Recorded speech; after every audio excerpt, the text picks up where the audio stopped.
Okay guys, well, just wanted to show you one of our deer feeders that we just made.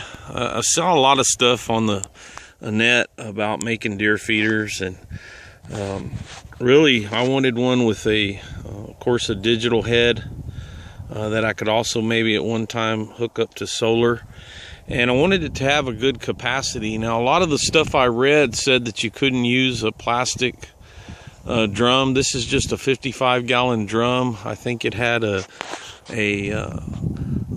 hand cleaner or some sort of cleaner in there. Washed it out real good, and then what we did was we got some oil filled pipe.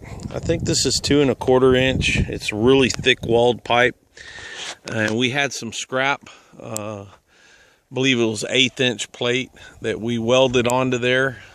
Cut these poles at about a 30-degree angle, and then we just made these tabs, made 3 of them, welded them on, and then drilled them and put some 1/2 inch bolts on the inside. It's got a washer and a nut.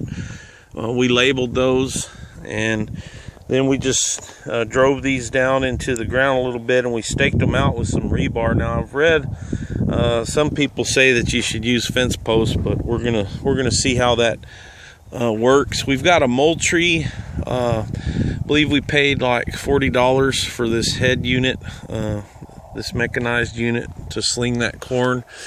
And if you notice, we have very little bending in of that barrel. There's a little bit there, but we've got 6 bags, 6 1/2 actually, 6 1/2 bags of corn. So we've got about they're 40-pound bags, so we've got about 250 pounds of corn in this feeder.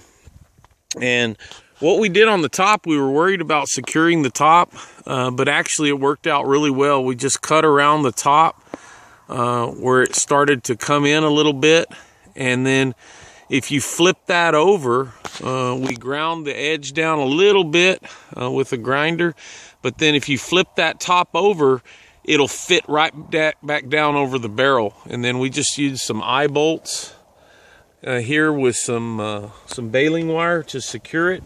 And so now our barrel is waterproof all the way. We just lined them up with the poles. And so altogether, I think we had, with the poles and the head unit and the hardware, we had about $80 into this feeder that we made. So it can be done. Of course, you can buy an $80 feeder, one of those less expensive ones, but it's not going to be near as built like this one is. So this one should serve us for some time. We plan on building another one, but using a metal barrel instead. But this is definitely an option. Again, we had about $80 in the material cost, probably about 4 or 5 hours maybe of labor. So we think we did a pretty good little feeder here. So please like, subscribe, and tell us what you think of our videos. So thanks for watching.